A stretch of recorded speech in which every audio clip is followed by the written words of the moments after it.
नमस्कार दोस्तों, स्वागत है आपका नॉलेज यूनिवर्स 1 में और मैं विकास। जैसे कि दोस्तों हम लोग जानते हैं कि लास्ट वीडियो में मैंने आपको बताया था कि अब हम लोग अपने चैनल पर फिजिक्स भौतिक विज्ञान की सीरीज को स्टार्ट करेंगे और उसमें हमने मापन और मात्रक को पढ़ा था। तो उसी क्रम में आगे बढ़ते हुए यांत्रिकी में हम लोग आज जो अध्ययन करेंगे वह टॉपिक है आपका गति या मोशन। और यह बहुत ही महत्वपूर्ण टॉपिक है दोस्तों। इससे प्रतिवर्ष 1 ना 2 नंबर का एग्जाम में हमेशा आता है। ठीक है, तो चलिए शुरू करते हैं। सबसे पहले हम गति को जानेंगे, गति क्या होती है, इसके नियम को सीखेंगे, कितने प्रकार की गतियाँ होती हैं। ठीक है, तो चलिए गति, इसे अंग्रेजी में हम लोग मोशन कहते हैं दोस्तों। ठीक है, और क्या होती है कि जब समय के सापेक्ष कोई भी वस्तु की स्थिति में परिवर्तन होना गति कहलाती है। अर्थात यदि हम देखते हैं कि समय के सापेक्ष कोई वस्तु अपनी स्थिति को परिवर्तित कर रही है तो हम क्या कहते हैं कि वस्तु कैसी है, गतिमान अवस्था में है। और यदि वह अपनी स्थिति परिवर्तन नहीं कर पा रही है या नहीं करती है तो हम कहते हैं कि वस्तु क्या है, विरामावस्था में है या ठहरी हुई है। सपोज कीजिए ये बोर्ड रखा हुआ है और अभी हम लोग देख रहे हैं और ये क्या है, अपनी स्थिति परिवर्तित नहीं कर रहा है, तो यह कैसा है, एक विरामावस्था में रखा हुआ है। ठीक, और मैं जैसे अभी आपके सामने इधर से उधर चल रहा हूँ या दिख रहा हूँ आपको चलता हुआ और अपनी स्थिति को परिवर्तित कर रहा हूँ, तो आप कह सकते हो कि मैं क्या कर रहा हूँ, गति कर रहा हूँ। ठीक है, तो ये तो होती है आपकी गति। गति दोस्तों कई प्रकार से विभागित की जाती है और उसमें हम लोग प्रायः 2 भागों में पढ़ेंगे। एक तो पथ के आधार पर,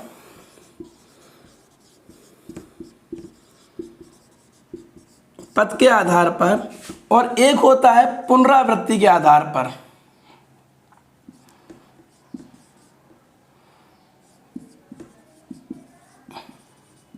ठीक है, पुनरावृत्ति के आधार पर यानी रिपीट होना किसी भी चीज का।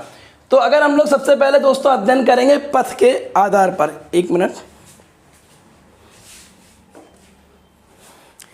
हम लोग अध्ययन करेंगे सबसे पहले गति का प्रकार पथ के आधार पर। ठीक है, तो इसमें सबसे पहले हम लोग पढ़ेंगे दोस्तों रेखीय गति। रेखीय गति, हम लोग गति के प्रकार पढ़ रहे हैं और हम लोग ये जानेंगे कि गति कितने प्रकार की होती हैं, एक वस्तु कितने प्रकार से गति कर सकती है। इसे हम लोग लीनियर मोशन भी कहते हैं दोस्तों अंग्रेजी में। अब समझेंगे हम लोग रेखीय गति क्या होती है। जब कोई वस्तु एक सीधी रेखा में गति करती है दोस्तों तो वह गति हम लोग कहते हैं रेखीय गति होती है। उदाहरण के रूप में सड़क पर चलता हुआ कोई व्यक्ति या ढाल से उतरता हुआ कोई व्यक्ति, यानी कि वो क्या थी, अपनी सीधी रेखा में गति कर रहा है, तो वह गति क्या कहलाई आपकी, रेखीय गति। मैं अभी इनके डेफिनेशन लिख दूंगा, पहले समझना जरूरी होता है। दूसरी गति अगर हम लोग पथ के हिसाब से बात करते हैं दोस्तों तो एक आती है आपकी वक्रीय गति। ठीक है, इसे कर्वीलीनियर बोलते हैं, कर्वीलीनियर मोशन। वक्रीय गति अर्थात जब कोई वस्तु या पिंड सीधी रेखा में गति न कर टेढ़े मेढ़े या घुमावदार रास्तों से गति करती है तो वह गति कहलाती है आपकी वक्रीय गति। उदाहरण के रूप में दोस्तों कोई व्यक्ति एक कार चला रहा है, ड्राइव कर रहा है, तो जब वो मोड़ों पे घुमाता है गाड़ी को तो वो सीधी रेखा तो ही नहीं हुआ, मोड़ पे घुमाना कैसी हो जाती है, वक्रीय गति। और आप लोग एक एग्जाम्पल और है, जैसे डॉल्फिन मछली होती है, वह जल में इस प्रकार गोता लगा के आगे चलती है दोस्तों, तो वह भी एक कौन सी गति कर रही होती है उस समय, कर्वलीनियर। ठीक है, तो 2 गतियां हमने पढ़ी, रेखीय गति, वक्रीय गति। चलिए तीसरी गति हम लोग पढ़ते हैं वृत्तीय गति। इनका आप लोग परेशान ना हो, मैं अभी इसके बाद एक डेफिनेशन लिख दूंगा और आप लोग उसको आराम से स्क्रीनशॉट लेके नोट्स बना सकते हैं। वृत्तीय गति, इंग्लिश में इसको हम लोग सर्कुलर मोशन कहते हैं दोस्तों। ठीक है, सर्किल में होने वाले मोशन। वृत्तीय गति, जैसे नाम हम लोगों ने पढ़ा है दोस्तों कि जब कोई पिंड या वस्तु एक वृत्तीय पथ पर गति करती, वृत्तीय मतलब सर्कल में, जैसे यहाँ से चल रहे ऐसे ऐसे फॉलो करके गति कर रही है। ठीक है, तो जब कोई वस्तु या पिंड एक वृत्तीय पथ पर गति करता है दोस्तों तो उस पिंड की गति कहलाती है आपकी वृत्तीय गति। ठीक है, उदाहरण के रूप में आपका मैं बता दूं कि जब अपनी पृथ्वी सूर्य की जो परिक्रमा करती है वह होती है वृत्तीय गति। अर्थात चंद्रमा भी अपनी पृथ्वी का करता है ना परिक्रमा, तो वो भी वृत्तीय गति करता है। या आपने देखा हो ट्रैक राउंड होते हैं जहाँ धावक या जवान दौड़ते हैं, तो अगर वो भी सर्कुलर मोशन में दौड़ते हैं तो उस समय वो क्या कर रहे होते हैं, एक वृत्तीय गति कर रहे होते हैं। ठीक है, तो ये तो हो गई आपकी वृत्तीय गति। आगे बढ़े हम लोग और चौथी गति सीखेंगे हम लोग। एक गति और होती है दोस्तों जो वक्रीय गति से मिलती होती है, मैं बता दे रहा हूँ आपको, वह होती है अनियमित गति, या ऐसे हम लोग रैंडम बोलते हैं, कोई निश्चित नहीं है, रैंडम मोशन। क्या मतलब हुआ इस शब्द का अनियमित? अर्थात जब कोई पिंड या कोई वस्तु, मैं पिंड हिंदी में बोल रहा हूँ, आप वस्तु लेके चल सकते हैं उसको, जब कोई पिंड या वस्तु किसी अनिर्धारित, जिसका निर्धारण नहीं है कि हमें कैसे चलना है, या अनिश्चित पथ पर एक अव्यवस्थित, कोई व्यवस्थित नहीं है, व्यवस्थित नहीं है, व्यवस्थित ढंग से गति करती है। अर्थात सपोज करिए वो यहाँ थी, यहाँ गति करके गई, फिर यहाँ आ गया, फिर यहाँ आ गया, फिर यहाँ आ गया, फिर यहाँ आ गया, अर्थात उसका कोई पाथ निश्चित नहीं है, कोई पथ निश्चित नहीं है, और वह पिंड गति कर रहा है बराबर, तो यह गति कहलाती है आपकी अनियमित गति। इसे जिगजैग मोशन या ब्राउनियन मोशन भी कहते हैं। अब आप कहोगे ब्राउनी क्या शब्द है, तो एक वैज्ञानिक थे ब्राउनी, उन्होंने इसका नाम दिया था, इसलिए इसको ब्राउनियन गति भी कहते हैं हम लोग। ठीक है, और यह गति कहाँ होती है दोस्तों? यह होती है गैस के परमाणुओं, अणुओं के द्वारा। ठीक है, वो निश्चित नहीं होते कहाँ गति करते हैं। या अगर भौतिक जगत में आप देखना चाहते हैं उसको, तो आप आकाश में उड़ते हुए पंछी की गति भी देख सकते हैं, ऊपर जाएगा, नीचे जाएगा, बाएं उड़ेगा, दाएं उड़ेगा, कोई निश्चित मार्ग नहीं होता उसका। तो ये आपकी 4 गतियां थी, मैंने लिखी हैं। आशा करता हूँ ये समझ में आ रही होंगी आप लोगों को। ठीक है, इसमें मैं एक और लिख रहा हूँ, आप लोग देख सकते हैं। पांचवी है आपकी घूर्णन गति। कौन सी गति है? घूर्णन। इसको क्या कहते हैं हम लोग? रोटेशन मोशन, इंग्लिश में अगर कहना है आपको। घूर्णन का मतलब आप लोग समझते हो कि जब कोई वस्तु अपनी अक्ष के चारों ओर, अक्ष का मतलब अपनी धुरी या अपने एक्सिस के चारों ओर घूमती है, तो उस गति को हम कहते हैं घूर्णन गति। ठीक है, और ये कौन करता है? सॉरी, हमारी पृथ्वी भी घूर्णन गति ही करती है दोस्तों, क्योंकि वो सूर्य के चारों ओर अपने अक्ष पर घूमती रहती है। ठीक है, या फिर लट्टू देखा होगा, बच्चे खेलते हैं तो वो भी अपनी धुरी पर घूमते रहते हैं। तो लट्टू का घूमना, पृथ्वी का घूमना घूर्णन गति का उदाहरण है।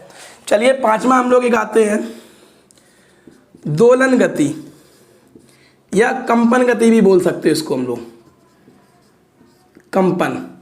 अभी मैं सबकी डेफिनेशन लिख दूंगा, पहले आपको केवल समझना होता है, और एक ट्यूटर के द्वारा भी यही कार्य होता है कि वो अपने स्टूडेंट को अच्छे से समझा सके, क्योंकि लिखा हुआ तो आप किताब में भी देख सकते हो, नेट में भी देख सकते हो। हम लोगों का पढ़ाना ही इसीलिए होता है कि हम लोग किसी भी टॉपिक को आपको बिल्कुल क्लियर कर सकें। ठीक है, वाटर की तरह, पानी की तरह। तो चलिए दोलन या कंपन गति, अंग्रेजी में इसको हम लोग ऑसिलेटरी या वाइब्रेटरी मोशन कहते हैं दोस्तों। दोलन अर्थात जब कोई पिंड या वस्तु अपनी माध्य स्थिति से, माध्य का मतलब बीच की स्थिति से, आगे पीछे या ऊपर नीचे, उसी स्थिति के आगे पीछे या ऊपर नीचे गति करता है, तो वह गति आपकी दोलन या कंपन गति कहलाती है। और इसका उदाहरण क्या होता है? जैसे सरल लोलक की गति आपने देखा है, गति करते हैं एक माध्य स्थिति इधर उधर, या झूले की गति। झूला हम लोग झुलाते हैं बचपन में, बच्चों ने झूला झूलते क्या करते हैं? आगे जाएगा, पीछे आएगा, फिर आगे जाएगा, ये होती है दोलन गति। एक और स्प्रिंग का भी उदाहरण आप लोग ले सकते हो। स्प्रिंग को अगर आप लोग छेड़ दो तो वो वहीं पर कंपन करती है, तो ये दोलन या कंपन गति हो गई। ये तो हो गई आपकी 6 गतियां दोस्तों। ठीक है, पहले आप लोग प्रॉपर समझ लेंगे सभी गति को, और उसके बाद इसकी डेफिनेशन लिखेंगे। अभी मैं इनको लिख दूंगा, एक गति 2 और रहेंगी, उनको भी आप समझ लीजिए। इसी में अगर हम लोग आगे बढ़ते हैं दोस्तों, तो एक गति और आती है आपकी, जिसे हम लोग बोलते हैं प्रक्षेप गति। अगर इंग्लिश में बात करें इसे बोलते हैं प्रोजेक्टाइल मोशन। दोस्तों प्रक्षेप गति क्या होती है कि जब कोई वस्तु आकाश की ओर यानी ऊपर की ओर तिर्यक रूप से, खड़ा नहीं, थोड़ा तिरछा, तिर्यक रूप से फेंकी जाती है। मान लो सपोज करिए यहाँ से कोई वस्तु फेंकी गई है ऐसे ऊपर, तो यह एक वक्रीय गति पथ पर गति करती है। ठीक है, इस वक्री पथ को हम लोग वक्र पथ या ट्रेजेक्टरी भी बोल देते हैं। और जो ये गति करती है, ये जो इसने मोशन करा, यह कहलाती है आपकी प्रक्षेप गति। प्रक्षेप गति क्या होती है? जब किसी वस्तु फेंकते हैं और वह गति करती हुई आगे की ओर जाती है तो वह गति प्रक्षेप गति कहलाती है। ठीक है दोस्तों, तो ये तो थी आपकी गतियां। एक गति और आती है जो मैंने बताया था कि पथ के आधार पर हो गई, ये तो सब पथ को फॉलो कर रही है ना। और अगर पुनरावृत्ति हो रही हो तो वहां पर क्या हो गया? वहां पर एक उदाहरण होता है आपका आवर्त गति का। आवर्ती गति, जो आवर्ती हो रही हो, बार बार आ रही हो, ठीक है, इसका अर्थ होता है, अर्थात जब कोई पिंड एक निश्चित समय अंतराल पर, निश्चित समय अंतराल लगाना ना भूलें आप लोग इसी डेफिनेशन में, अपनी गति को बार बार दोहराती है, रिपीट करती है कि गति को बार बार वही करती है, तो वह गति कहलाती है आवर्ती गति। जैसे घड़ी की सुइयों का गति करना, 12 बजे फिर घूम के 12 बजे ऐसे घूमती रहती है ना घड़ी। या हम लोग मशीन या कपड़े की जब सिलाई होती है हम देखते हैं उसकी सुई भी अपनी गति को बार बार रिपीट करती रहती है, तो वह हो जाती है आपकी आवर्ती गति। एक समय अंतराल में, इसी को बोलते हैं हम लोग पीरियोडिक मोशन। ठीक है दोस्तों, तो ये तो गतियां हो गई आपकी। इतने प्रकार की गति होती हैं जो हमने जानी है दोस्तों। ठीक है, अब आगे बढ़ेंगे हम लोग। अगर आप लोग चाहते तो मैं यहीं पर इसकी डेफिनेशन लगा सकता हूं, या चलो मैं यहीं पे लगा दे रहा हूं। ठीक है, 1 मिनट के लिए हम लोग रुकेंगे। चलिए, मैंने डेफिनेशन लिख दी है आपके लिए। ये रेखी गति है, जब कोई वस्तु सीधी रेखा में गति करती है। फिर वक्रीय गति है, जब कोई पिंड किसी घुमावदार या वक्रीय पथ पर गति करता है तो वक्रीय गति कहलाती है। आप लोग इसके स्क्रीनशॉट ले सकते हैं। ठीक है, और मैं चलिए उसके आगे की गतियां भी लिखे दे रहा हूं। चलिए देख लेते हैं वृत्तीय गति को हम लोग। जब कोई पिंड किसी वृत्ताकार पथ पर या सर्कुलर पाथ पर मोशन करता है तो वह गति क्या कहलाती है? आपकी वृत्तीय गति। उदाहरण इसका क्या है? पृथ्वी का सूर्य की ओर परिक्रमा, सूर्य का परिक्रमा करना, एक धावक का गोल या वृत्ताकार सर्कुलर पर दौड़ना, ग्रहों का सूर्य के चारों ओर परिक्रमा करना, ये सभी आपकी वृत्तीय गति या सर्कुलर मोशन के अंतर्गत आती हैं। चलिए देखते हैं नेक्स्ट और भी गतियां हैं जो। चलिए नेक्स्ट गतियों को भी हम लोग देखते हैं कि जब कोई पिंड अपनी अक्ष के चारों ओर गति करता है उसको क्या कहते हैं? घूर्णन गति, क्योंकि वो अपनी धुरी पर घूमता है, अपनी अक्ष एक्सिस पर घूमता है। उदाहरण पृथ्वी का अपनी अक्ष पर घूमना, लट्टू की गति आदि। इसी प्रकार दोलन या कंपन गति मैंने जैसे बताया था आपको कि जब कोई वस्तु या पिंड अपनी माध्य स्थिति के आगे पीछे या ऊपर नीचे गति करता है तो उस गति को हम दोलन या कंपन गति कहते हैं। ठीक है, उदाहरण झूले की गति, स्प्रिंग का कंपन, लोलक की गति। चलिए जल्दी से हम लोग प्रक्षेप गति और आवर्ती गति को भी देख लेते हैं। ठीक है, मैं समझा दिया था, फिर भी मैंने सोच रहा हूं कि आप लोग अगर इसको लिख लेते हैं, नोट्स करते हैं तो आगे भी काम आता रहेगा। ठीक है, तो प्रक्षेप गति, प्रक्षेप गति, या इसको हमने बताया था इंग्लिश में क्या कहते हैं? प्रोजेक्ट करना किसी चीज को, प्रोजेक्टाइल मोशन। ठीक है, जब हम लोग बैट से कभी बॉल मारते हैं, सिक्स वगैरह मारते हैं, जो लोग क्रिकेट खेलते हैं, तो ये बॉल जो गति करती हुई आगे जाती है बाउंड्री की तरफ, वह प्रक्षेप गति ही करती है। ठीक है, तो चलिए कौन सा था? 6 नंबर आपका है। ठीक है, इसको भी लिखते हैं, डेफिनेशन इसकी हम लोग देख लेंगे एक बार। चलिए अब शेष बची गति प्रक्षेप गति भी देख लेते हैं हम लोग।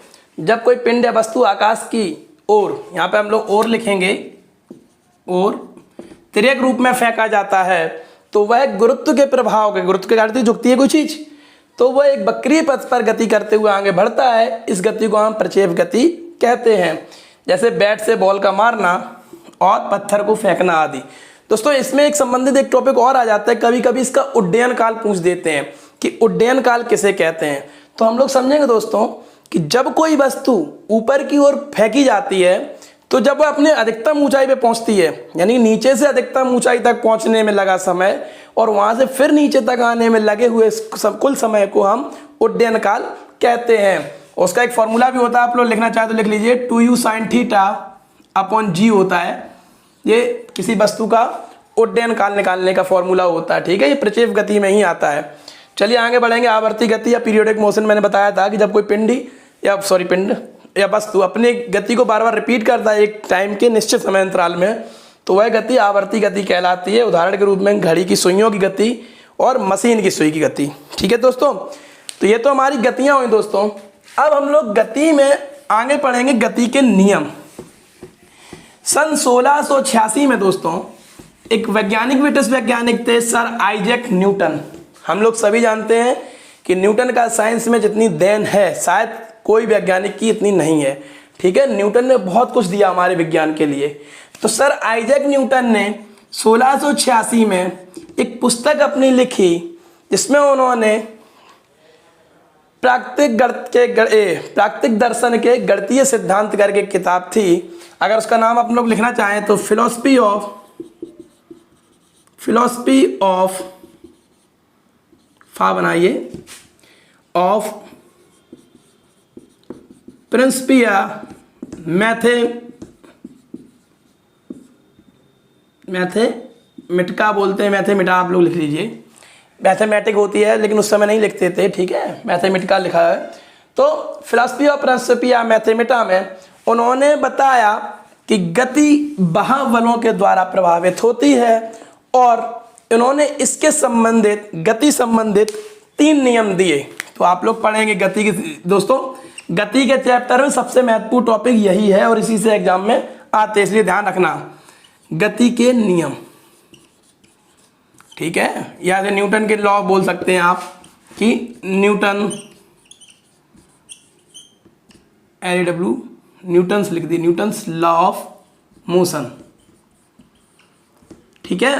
तो हम लोग गति में उन्होंने जो 3 नियम दिए थे, सबसे पहले हम पहला नियम पढ़ेंगे गति का प्रथम नियम, और इसे अच्छे से समझेंगे हम लोग, ठीक है। सबसे इंपॉर्टेंट इसी से क्वेश्चन आते हैं। तो दोस्तों गति का प्रथम नियम, इसको हम लोग जड़त्व का नियम भी कहते हैं। किसका? लिख लीजिए आप लोग, जड़त्व का नियम। जड़त्व,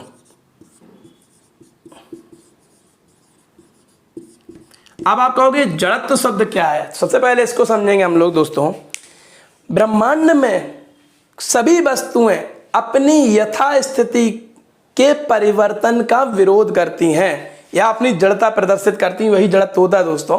अब इसे और अच्छे से समझेंगे कि हमारे संसार में जो भी वस्तुएं हैं अगर वो गतिमान है तो वो गतिमान ही अवस्था में रहना चाहती हैं, और यदि वो विराम है तो वो विराम में ही रहना चाहती हैं, अर्थात अपनी अवस्था परिवर्तन का विरोध करते हैं। और कब तक करते हैं? जब तक कि उस पर वाह बल ना लगाया जाए। इसको ही हम गति का प्रथम नियम कहते हैं या जड़त्व का नियम भी कहते हैं। इंग्लिश में से लॉ ऑफ इनर्शिया कहते हैं, जड़त्व को इनर्शिया बोलते हैं, ठीक है। अर्थात ब्रह्मांड की सभी वस्तुएं अपनी अवस्था परिवर्तन का विरोध तब तक करती हैं जब तक उन पर बाहुबल ना लगाया जाए, ठीक। अभी मैं लिख दूंगा, आप लोग अभी समझेंगे, ठीक है। इसे बोलते हैं हम लोग लॉ ऑफ इनर्शिया, ठीक है। जड़त्व का अवस्था परिवर्तन का विरोध, डोंट डिस्टर्ब, वही वाला खेल होता है कि हमें डिस्टर्ब ना करो, हम जैसे हैं वैसे ही रहने दो, ठीक है। अब हम लोग गणित का दूसरा नियम समझेंगे। दोस्तों न्यूटन ने बताया कि संवेग परिवर्तन, जो किसी वस्तु में जो संवेग होता है, जो उसके द्रव्यमान और वेग के कारण एक विशेष स्थिति आती है, वह उस पर लगने वाले बल के अनुक्रमानुपाती होता है। अनुक्रमानुपाती का मतलब सीधा सीधा समानुपाती होता है, अर्थात यदि हम बल को बढ़ाएंगे तो वह दर भी बढ़ जाएगी, अगर हम बल को कम करेंगे तो वह दर भी कम हो जाएगी। अर्थात उन्होंने बताया कि जो बल होता है वह डायरेक्ट प्रोपोर्शनल होता है संवेग परिवर्तन के, ठीक है। वेक्टर लगा सकते हैं क्योंकि संवेग एक सदिश राशि होती है, फिर भी मैं आप लोगों को समझा रहा हूँ। एफ बराबर, अगर हम प्रोफेशनल साइंस या इसे समानुपाती का निशान बोलते हैं, इसको हटाना चाहेंगे तो एक नियतांक का गुणा करते हैं, और यदि यहाँ पर के बराबर 1 मान लें हम लोग तो एफ बराबर आ जाता है एम ए। यहाँ ए आपका एक्सीलरेशन त्वरण है, ये द्रव्यमान है, ठीक है। और यह है आपका गति का द्वितीय नियम, लिख लीजिए आप लोग। अभी मैं अच्छे से लिख दूंगा गति का द्वितीय नियम, पहले मैं समझा रहा हूं उसके बाद आपको डेफिनेशन लिख दूंगा, ठीक है। क्या बताया था न्यूटन ने कि वस्तु पर लगने वाला बल उसके संवेग परिवर्तन के क्या होता है, दर के बराबर अनुक्रमानुपाती होता है, इसलिए हमने नियतांक का गुणा किया और एफ बराबर एम ए, यहाँ से सूत्र निकल के आ गया जो बल का सूत्र है। किंतु दोस्तों एक चीज और याद रखना, कभी कभी ये क्वेश्चन मैंने एक जगह देखा था, मुझे कंफर्म याद नहीं, वहां पर उन्होंने पूछा था कि बल कहाँ से प्राप्त होता है, गति के किस नियम से, ठीक है। तो लोग क्या करते हैं, यहाँ F बराबर m देख के बता देते हैं कि भाई बल तो गति के द्वितीय नियम से प्राप्त होता है, लेकिन ये गलत है। बल हमें मिलता है गति के प्रथम नियम से। मैंने बताया था ना कि वस्तु अपना अवस्था कहाँ तक नहीं परिवर्तित करती है, जब तक उस पर वह बल ना लगाया जाए। तो वह बल कहाँ उत्पन्न हो रहा है, गति के प्रथम नियम पे। ठीक है, याद रखना आप लोग, जो बल मिलता है वो गति के प्रथम नियम यानी जड़त्व के नियम से मिलता है, ना कि गति के दूसरे नियम से। दूसरे नियम में तो उन्होंने ये बताया कि बल इसके केवल समानुपात होता है। ठीक है, ये सूत्र मिल गया। F को न्यूटन बोलते हैं बल को, और ये भी एक सदिश राशि है, न्यूटन इसका मात्रक है। ठीक, चलिए सीखते हैं गति का तृतीय नियम। आप परेशान ना हो, ये मत सोचना मैं जल्दी जल्दी कर रहा हूँ, मैं भी इसको बाकायदा लिख दूंगा डेफिनेशन, जिसे आप स्क्रीनशॉट लेंगे। अभी केवल आप लोग समझेंगे। गति का तृतीय नियम होता है आपका क्रिया प्रतिक्रिया का नियम। जो गति का तीसरा नियम है इसे हम लोग एक्शन रिएक्शन लॉ भी बोलते हैं दोस्तों। और न्यूटन ने बताया कि ब्रह्मांड में होने वाली प्रत्येक क्रिया अपने बराबर और विपरीत प्रतिक्रिया रखती है। यानी कि अगर इंग्लिश में इसकी हम एक डेफिनेशन बताएं तो क्या होगा कि every action has its equal and opposite reaction. ठीक है, बराबर लगेगी और विपरीत दिशा में लगेगी। यदि क्रिया इस तरफ से हो रही है तो जो प्रतिक्रिया होगी वो इस तरफ मूव करके लगेगी दोस्तों। और यही कारण है कि, और अगर और अच्छी भाषा से आप लोग समझना चाहते हो तो ऐसे बोल सकते हैं कि जब कोई एक वस्तु दूसरी वस्तु पर बल लगाता है तो वह दूसरी वस्तु भी उस पर उसी टाइम बराबर और विपरीत दिशा में बल लगाती है, जिसे हम क्रिया प्रतिक्रिया का नियम, एक्शन रिएक्शन लॉ या न्यूटन के गति का तृतीय नियम भी कहते हैं। ठीक है, और इसी का अगर एग्जाम्पल देते हैं हम लोग दोस्तों, तो जब भी कोई बंदूक गोली चलाता है बंदूक से, तो जब गोली निकलती है तो वह पीछे की ओर एक झटका मारती है उसी स्पीड से, जिसे हम लोग रिकॉइल बोलते हैं। ठीक है, बंदूक का झटका लगना। या फिर जब नाव वाला चप्पू से नाव को आगे बढ़ाता है, जितनी तेज वो चप्पू चलाएगा उतनी तेज से जल नाव को आगे की ओर फेंकेगा। तो ये सब न्यूटन के गति विषयक नियमों के कारण ही संभव है। तो चलिए अब मैं इनके आपको डेफिनेशन लिखे दे रहा हूँ न्यूटन के तीनों नियमों की, और इन्हें आप अच्छे से राइट डाउन कर लें। ठीक है,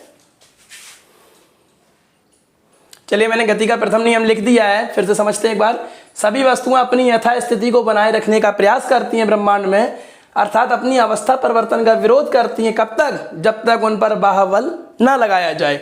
इसे जड़त्व का नियम, लॉ ऑफ इनर्शिया कहते हैं। यहीं से हमें बल प्राप्त होता है। और इसके उदाहरण अगर देखते हैं तो बस में खड़ा व्यक्ति आगे की ओर गिर जाता है। क्या होता है दोस्तों, जब बस गति कर रही होती है और हम लोग अगर उस पर खड़े हैं तो हमारे पैर बस के संपर्क में आने से गतिमान हो जाते हैं और ऊपर का धड़ उतना गति नहीं रखता है। और जब अचानक से वह ब्रेक लगाता है तो गति अवस्था में होने के कारण हम लोग आगे की ओर गिर जाते हैं। ठीक है, पेड़ से हिलाने पर फलों का टूटकर गिरना। पेड़ को जब हिलाते हैं तो वो गतिमान हो जाता है, फल रहते हैं विरामावस्था में, विरोध करने के कारण वह उससे टूट कर गिर जाते हैं। चलिए देखते हैं गति का दूसरा नियम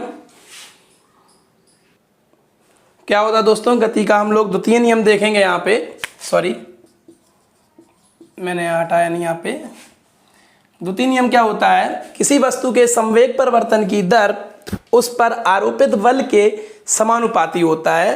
अर्थात यदि बल बढ़ेगा तो संवेग परिवर्तन भी बढ़ेगा, बल घटेगा तो वह कम होगा। ठीक है, और इसकी दिशा आरोपित बल के अनुदिशी ही होती है। जिस दिशा में बल आगे लगेगा उसी दिशा में संवेग आगे बढ़ेगा। और F proportional to ma, F बराबर या नियतांक एक ले लिया KMA, और नियतांक अगर एक मानते हैं तो F बराबर ma। ये आपका एक फॉर्मूला डेरिवेट होता है यहाँ से। और इसका उदाहरण है कैच लेते समय हाथ को पीछे करना।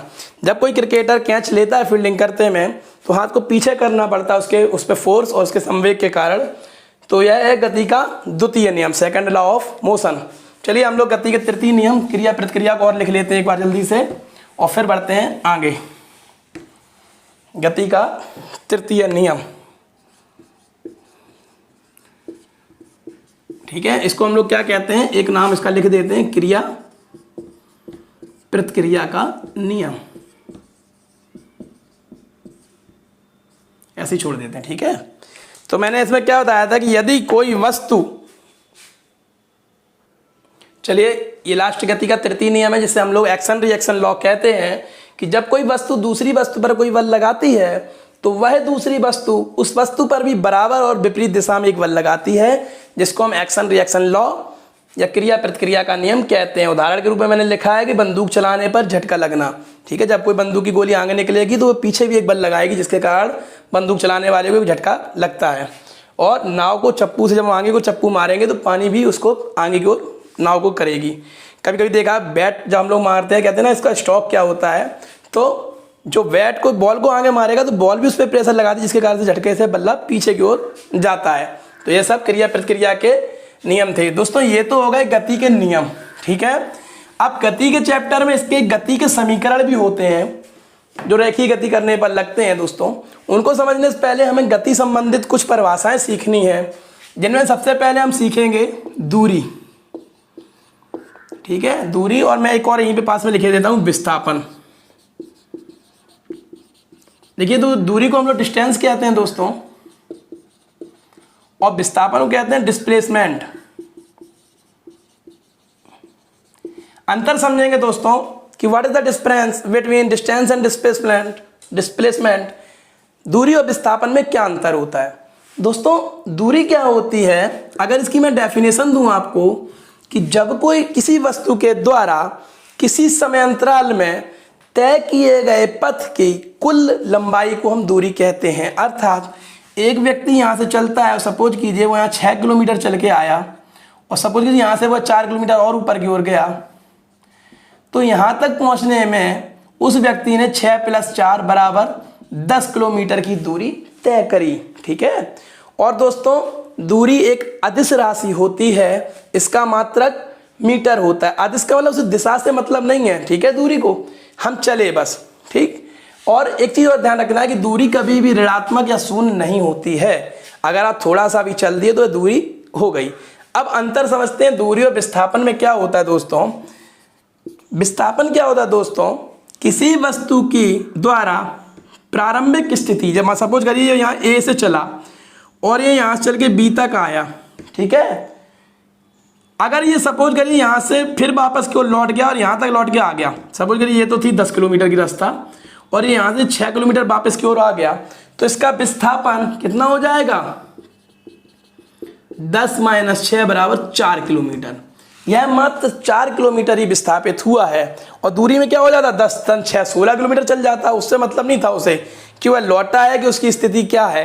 दूरी में तो टोटल चली हुई दूरी होती है, हम कितना चल लिए। लेकिन विस्थापन में क्या होता है कि प्रारंभिक स्थिति और अंतिम स्थिति के बीच की न्यूनतम दूरी को हम विस्थापन कहते हैं। समझ लेना इसमें डिफरेंस, बिल्कुल अंतर कंफ्यूज नहीं होना है कि विस्थापन क्या होता है कि वस्तु की स्थिति देखता है कि वह लास्ट स्थिति में कहाँ रुका, फिर उनके बीच की दूरी। ठीक है, सपोज करिए ये पूरा 10 किलोमीटर ज़्यादा लौट के आ जाता तो विस्थापन हमारे द्वारा शून्य हो जाता। ठीक है, कि हमने कोई विस्थापन किया ही नहीं, हम जहाँ घर से निकले तो हम वापस घर में फिर भी आ गए। अब कितना चले उससे कोई मतलब नहीं, हमारे द्वारा कोई भी डिस्प्लेसमेंट नहीं हुआ। इसलिए विस्थापन शून्य भी हो सकता है और कभी कभी ऋणात्मक भी हो सकता है, हम पीछे भी जा सकते हैं। ठीक, तो और यह एक सदिश राशि है। दूरी आपकी अदिश थी, यह सदिश है। तो दोस्तों आपको समझना है दूरी क्या होती है, अदिश राशि है, विस्थापन सदिश राशि है। दूरी कभी शून्य नहीं होती है, यह शून्य और ऋणात्मक भी हो सकती है। दूरी वस्तु द्वारा तय की गई कुल लंबाई होती है, जबकि विस्थापन वस्तु की प्रारंभिक और अंतिम अवस्था के बीच की न्यूनतम दूरी होती है। मैं एक और एग्जांपल आपको छोटा सा देना चाहूँगा समझाने के लिए, कि सपोज करिए कोई एक पिंड एक ए स्थिति से चला, यहाँ बी पर आया और इसके बीच की दूरी 6 किलोमीटर है। यहाँ से ये चला गया, यहाँ 7 किलोमीटर चला, सी पर पहुँचा। 7 के बाद यहाँ पे आया डी पर, यह 6 किलोमीटर फिर चला, मान लीजिए यहाँ पे आके 4 किलोमीटर में फिर आके ये रुक गया ई पर, और ए से ई के बीच की दूरी केवल 5 किलोमीटर है। तो दूरी कितनी होगी, 6 × 7 = 13, 6 × 19 और 4 = 23 किलोमीटर। आपने डिस्टेंस तो आपने जो चली वह चली 23 किलोमीटर, किंतु अगर मैं विस्थापन की बात करूं, डिस्प्लेसमेंट के बारे में, एस के बारे में, तो वह मात्र आपका ए और ई के बीच की कितनी दूरी है, 5 किलोमीटर। वही रहेगी न्यूनतम दूरी। इनसे मतलब नहीं आप कितना घूम के आए। ठीक है, तो ये विस्थापन और दूरी में अंतर होता है दोस्तों।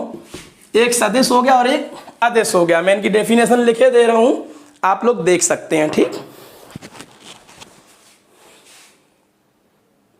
चलिए दोस्तों मैंने डेफिनेशन लिख दिया, आप लोग देख सकते हैं। किसी वस्तु द्वारा किसी समयांतराल में तय किए गए पथ की कुल लंबाई को हम क्या कहते हैं, दूरी कहते हैं, और यह एक अदिश राशि है और एसआई पद्धति में इसका मात्रक मीटर है। विस्थापन की बात करेंगे डिस्प्लेसमेंट की, कि गतिमान वस्तु के प्रारंभिक व अंतिम बिंदु के बीच की न्यूनतम दूरी को हम विस्थापन कहते हैं। जैसा मैंने बताया कि अगर ए से बी तक गया और लौट के यहाँ तक आ गया तो विस्थापन के लिए इतना रहेगा। 10 का था 6 का आ गया तो विस्थापन कितना हो गया 4। ठीक है, ये विस्थापन हो गया। चलिए आगे बढ़ते हैं हम लोग। अब हम लोग इसमें देखेंगे चाल और वेग। ठीक है, चाल किसे कहते हैं, वेग किसे कहते हैं। हेडिंग डालेंगे हम लोग चाल, जिसे स्पीड कहते हैं। दोस्तों चाल क्या होती है किसी भी वस्तु की, कि एकांक समय में वस्तु द्वारा तय की गई दूरी को चाल कहते हैं। ठीक है, यह एक अदिश राशि है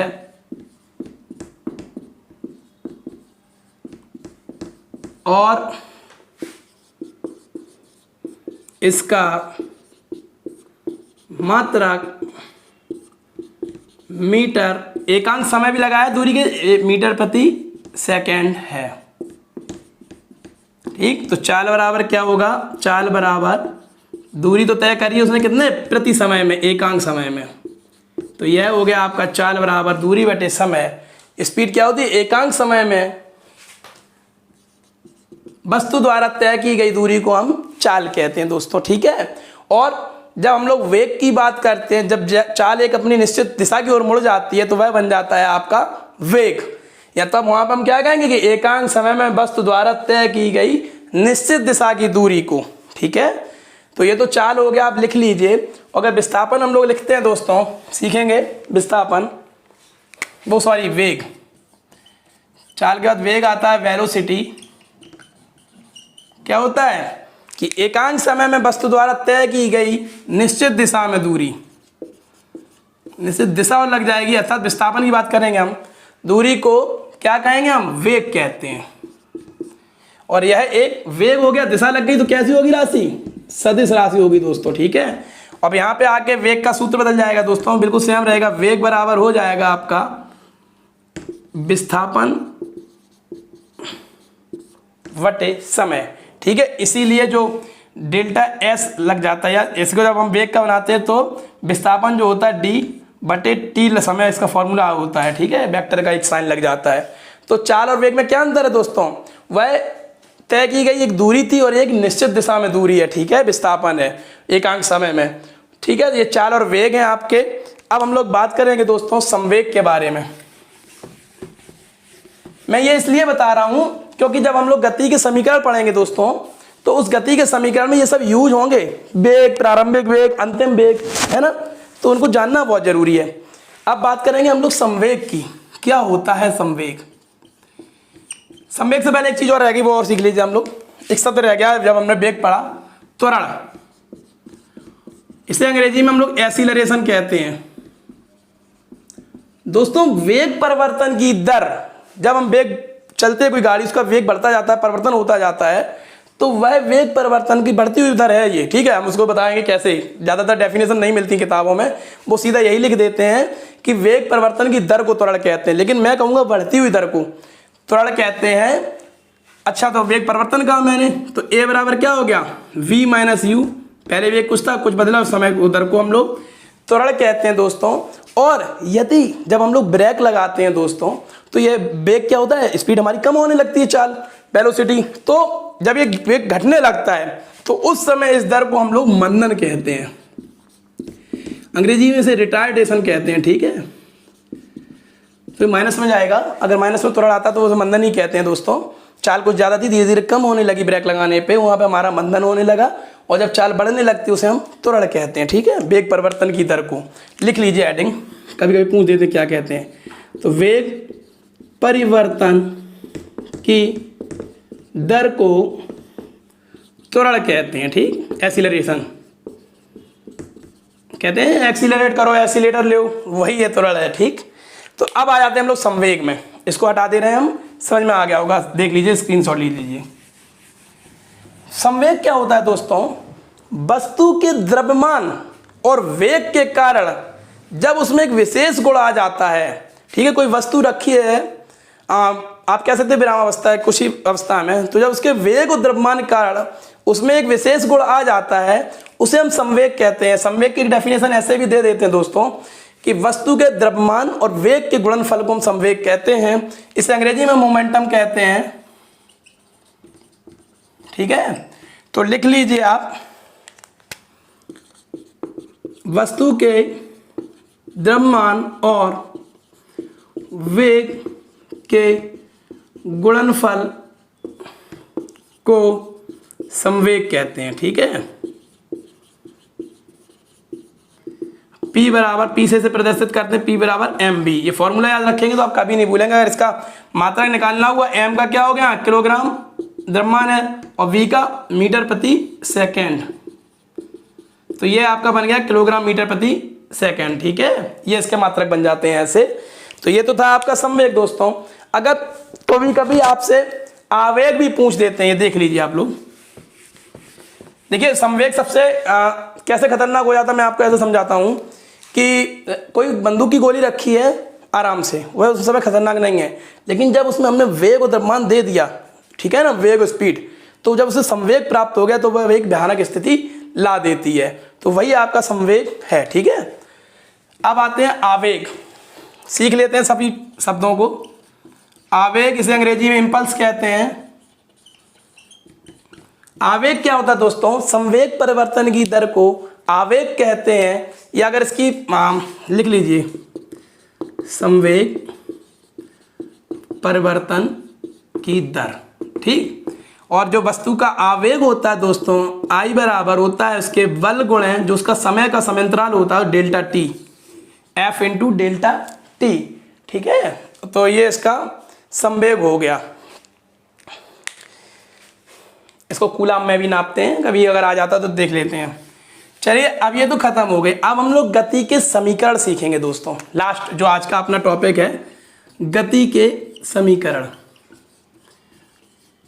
दोस्तों गति के नियम की तरह गति के भी 3 समीकरण, जिसमें अगर हम पहला समीकरण करें, पहला, तो वह है v बराबर u धन a t, जहां पर आपका जो v है, v वेलोसिटी आपका अंतिम वेग है जब वस्तु अपने अंतिम वेग पर पहुंचती है, ठीक है।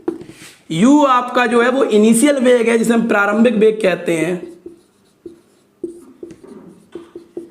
t यहाँ पर आपका समय है जितने समय में वो पहुंच रही है, और a आपका यहाँ पे त्वरण है जो वेग परिवर्तन की दर हो रही है।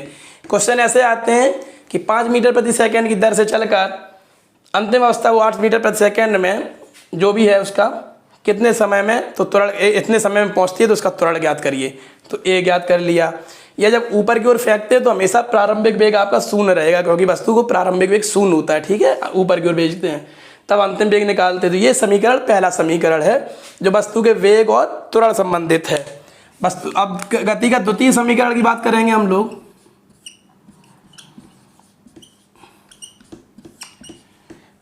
तो यह होता है आपका s बराबर ut धन 1/2 at स्क्वायर, जो वस्तु के प्रारंभिक वेग और विस्थापन को संबंधित होता है, ठीक है।